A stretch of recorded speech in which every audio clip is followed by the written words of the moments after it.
വിദ്യാഭ്യാസ മന്ത്രി V ശിവൻകുട്ടിക്കെതിരെ KSU പ്രവർത്തകർ കരിങ്കോടി കാട്ടി പ്രതിഷേധിച്ചു. സ്ഥലത്ത് മതിയായ പോലീസ് സുരക്ഷ ഉണ്ടായിരുന്നില്ലെന്ന് മന്ത്രി ആരോപിച്ചു. മലബാറിലെ +1 സീറ്റ് പ്രതിസന്ധിയുമായി ബന്ധപ്പെട്ട വലിയ പ്രതിഷേധമാണ് സംസ്ഥാനത്തിന്റെ വിവിധ ഭാഗങ്ങളിൽ നിന്ന് ഉയരുന്നത്. ഇതിന്റെ തുടർച്ചയെന്നോണമാണ് തിരുവനന്തപുരത്ത് മന്ത്രിയുടെ വസതിക്ക് മുന്നിൽ KSU പ്രവർത്തകർ കരിങ്കോടി പ്രതിഷേധം നടത്തിയത്. മന്ത്രിയുടെ വാഹനത്തിൽ കരിങ്കോടി കെട്ടുന്ന സാഹചര്യവും ഉണ്ടായി. മന്ത്രിയായി OR കേളുവിന്റെ സത്യപ്രതിജ്ഞയിൽ പങ്കെടുക്കാൻ വേണ്ടി വസതിയിൽ നിന്ന് പുറപ്പെട്ടതായിരുന്നു വി ശിവൻകുട്ടി. ഉടൻ തന്നെ KSU പ്രവർത്തകർ മന്ത്രിയുടെ വാഹനം തടഞ്ഞ് പ്രതിഷേധിക്കുകയായിരുന്നു. കൂടെയുണ്ടായിരുന്നത് ഒരു പോലീസ് ജീപ്പ് മാത്രമായിരുന്നു. ഇതിലുള്ള പോലീസുകാർ ഇറങ്ങി പ്രതിഷേധക്കാരെ മാറ്റാൻ ശ്രമിച്ചുവെങ്കിലും കൂടുതൽ പ്രവർത്തകരെത്തി വാഹനം തടയുകയായിരുന്നു. എന്നാൽ ആർക്കും സമരം ചെയ്യാനുള്ള സ്വാതന്ത്ര്യമുണ്ട് എന്നും അവർ പ്രതിഷേധിക്കട്ടെ എന്നുമായിരുന്നു മന്ത്രി പ്രതികരിച്ചത്. അദ്ദേഹം വാഹനത്തിൽ നിന്ന് പുറത്തിറങ്ങാനും കൂട്ടാക്കിയില്ല. +1 സീറ്റുമായി ബന്ധപ്പെട്ട് പറയുന്ന തരത്തിലുള്ള പ്രതിസന്ധി ഒന്നുമില്ല. അത്തരത്തിൽ സംശയമുള്ളവർ അത് തെളിയിക്കട്ടെ എന്നായിരുന്നു മന്ത്രിയുടെ പ്രതികരണം. +1 സീറ്റ് വിഷയവുമായി ബന്ധപ്പെട്ട വിദ്യാർത്ഥി സംഘടനകളുമായി വിദ്യാഭ്യാസ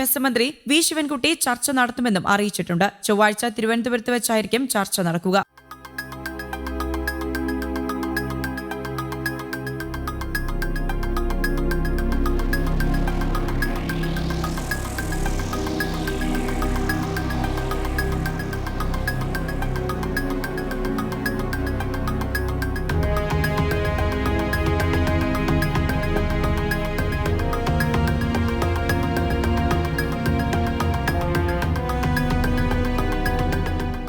ന്യൂസ് ഡെസ്ക് കേരള കൗമുദി.